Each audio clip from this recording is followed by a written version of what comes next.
Hey, in this video we're going to talk about going from being a bad golfer to a good golfer in two relatively simple steps. So if you're a hacker, a bogey golfer, or otherwise just in a slump, then keep watching because this video is for you.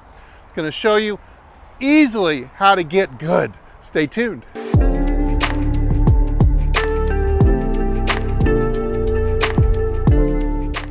Hey, this is Steve with HitItLonger.com. I'm on a journey to hit the ball longer and straighter than I ever have before, and I would love to show you how to do this too.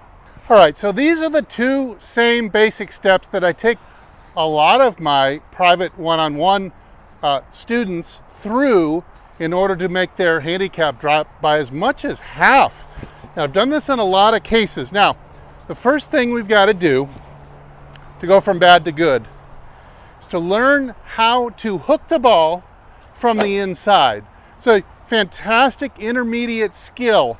Most people out there who struggle, you struggle with distance, you struggle with a slice, struggle with over the tops, outside ins. Hooking the ball from the inside and learning this as a skill is going to really give you distance, knock your handicap down all by itself. Here's how I do that with my students.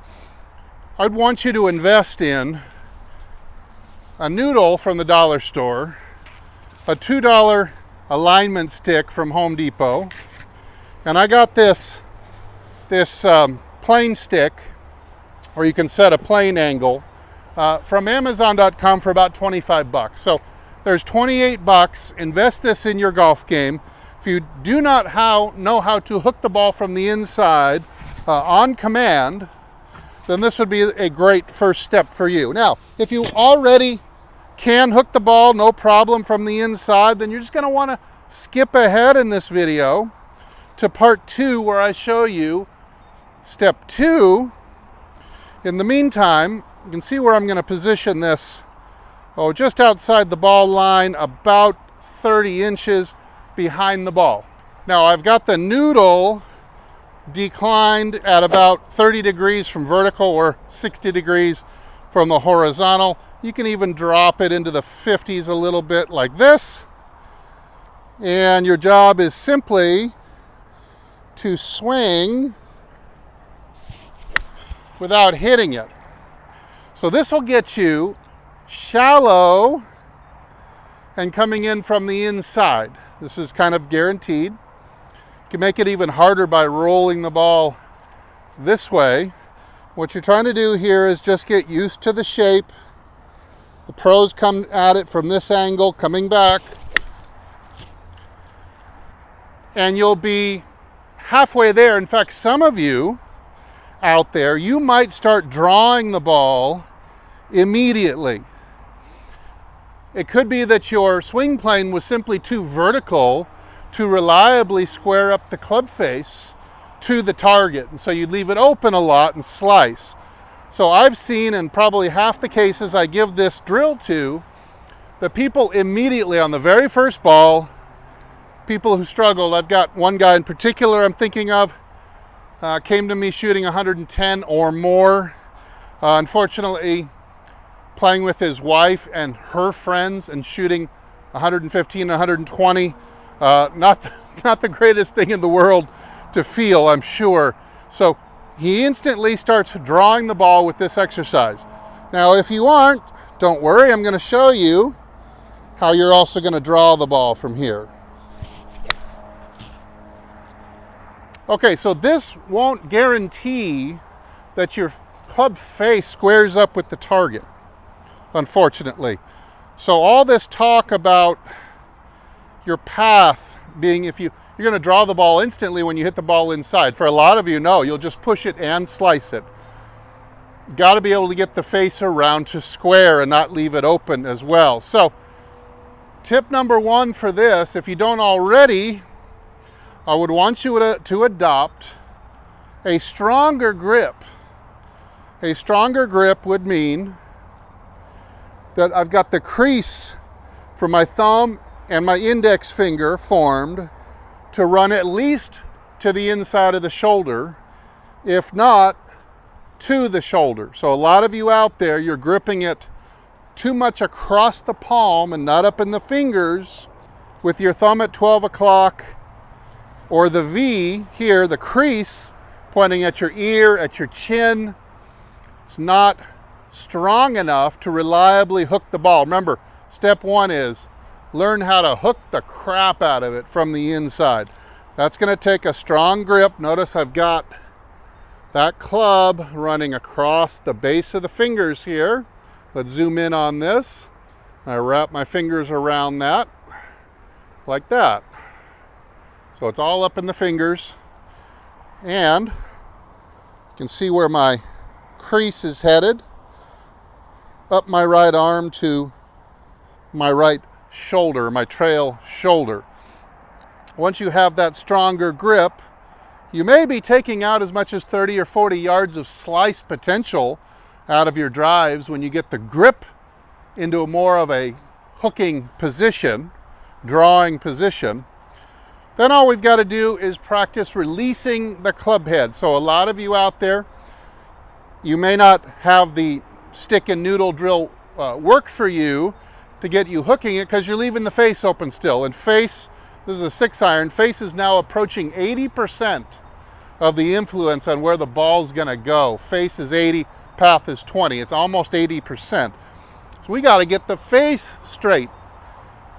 We gotta get the face straight with the path inside out, and then the ball will hook from the inside.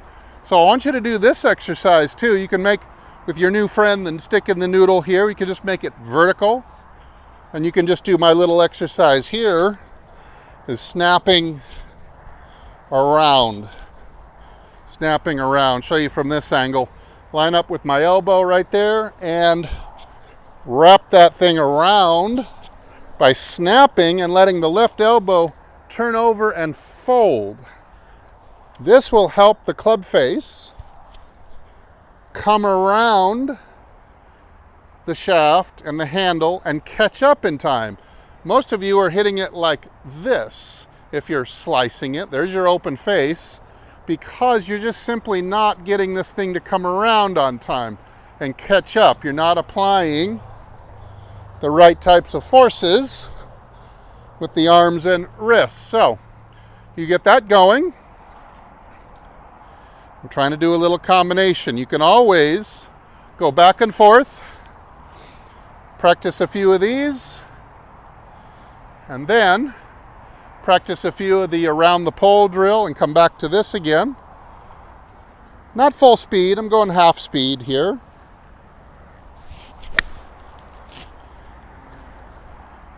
Okay, almost got it to draw back to center. It's certainly inside to out quite a bit.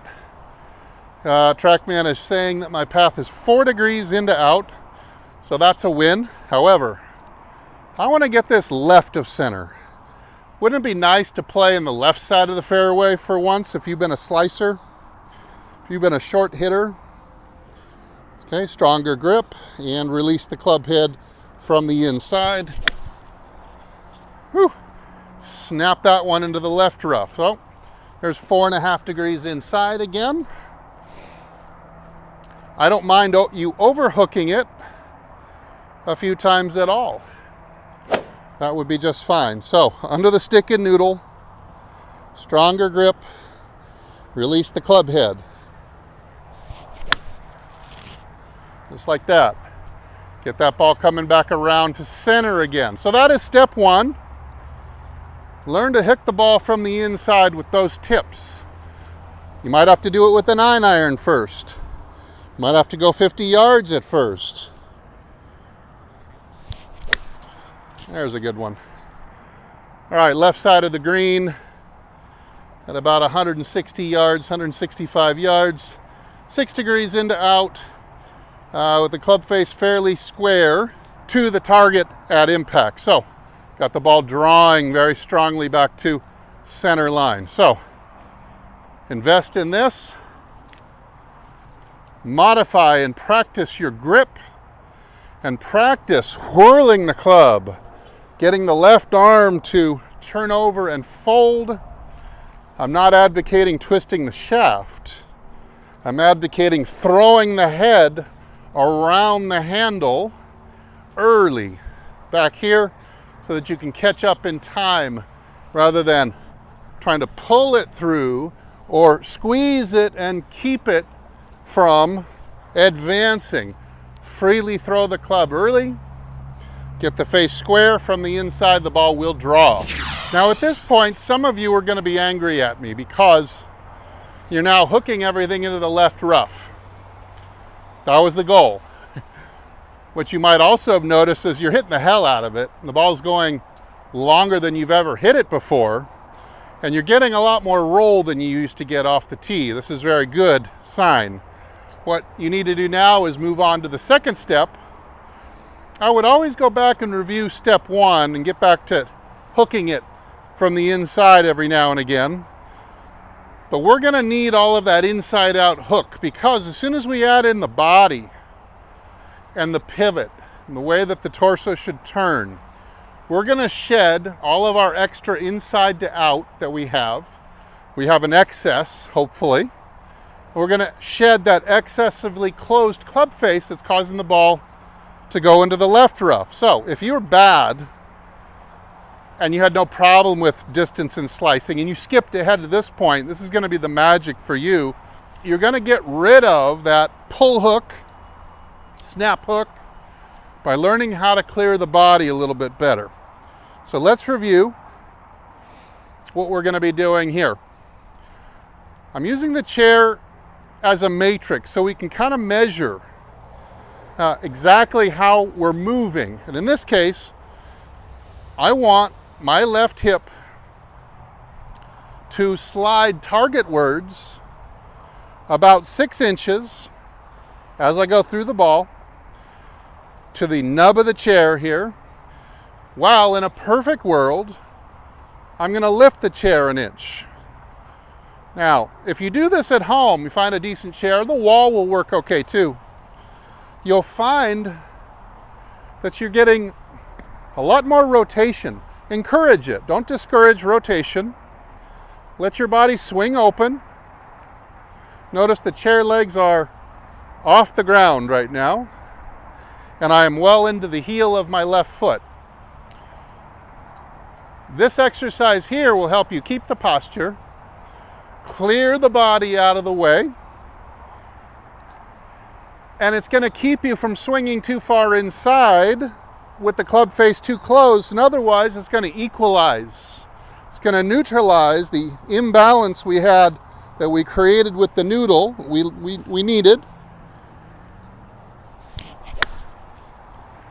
Okay, so following that, I feel like I'm still swinging under the noodle and inside out, and yet my path was actually 2 degrees out to in, and I hit a tiny cut.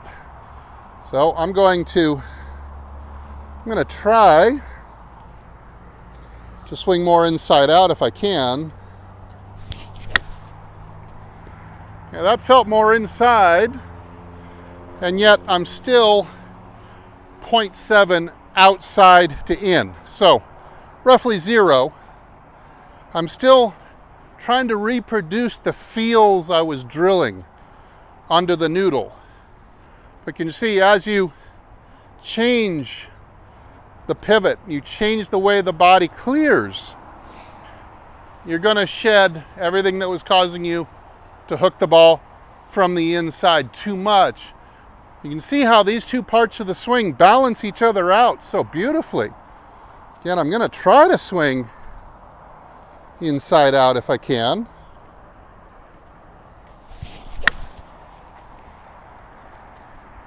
That's a pretty straight ball. I don't know. Yeah, really close to neutral path again. Neutral path, neutral face. It's going to make the ball go straight to straight. So, you can even work them both. Eventually, you do one, then the other, then back to the first one again. But you can also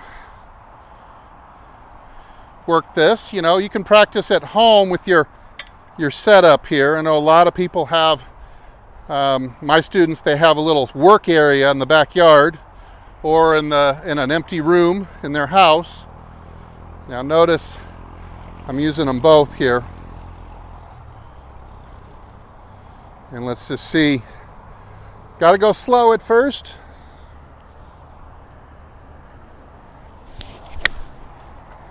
Ooh, that was flushed. Little baby draw. Path was 0.4 from the inside. So super good swing. Ball's out there about 180 yards in the air with just an easy swing. So I'm maintaining that same efficient distance I was getting when I was swinging under the noodle and trying to hook the ball. But all of a sudden, can't hook it anymore because I'm now clearing my body out in front of the strike better than I was before. So this step will take longer. This step is more complex, trying to make your pelvis and your hips move, and your chest move like the pros on TV. This will take some of you very little time to learn how to hook it, but you'll have a lot of improvement to your golf game because of the extra distance and the lack of slice you're going to have. You're going to have some really nice hitting from this.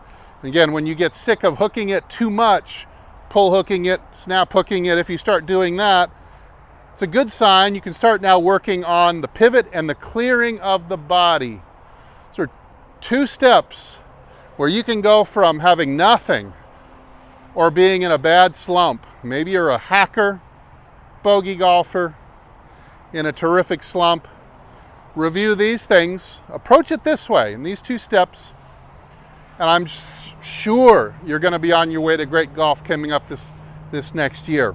Hey, I'm going to go back and hit a few more. This is feeling good. I'm Steve. Thanks for watching, and as usual, if I don't see you in the next video, I hope I see you longer and straighter down the fairway.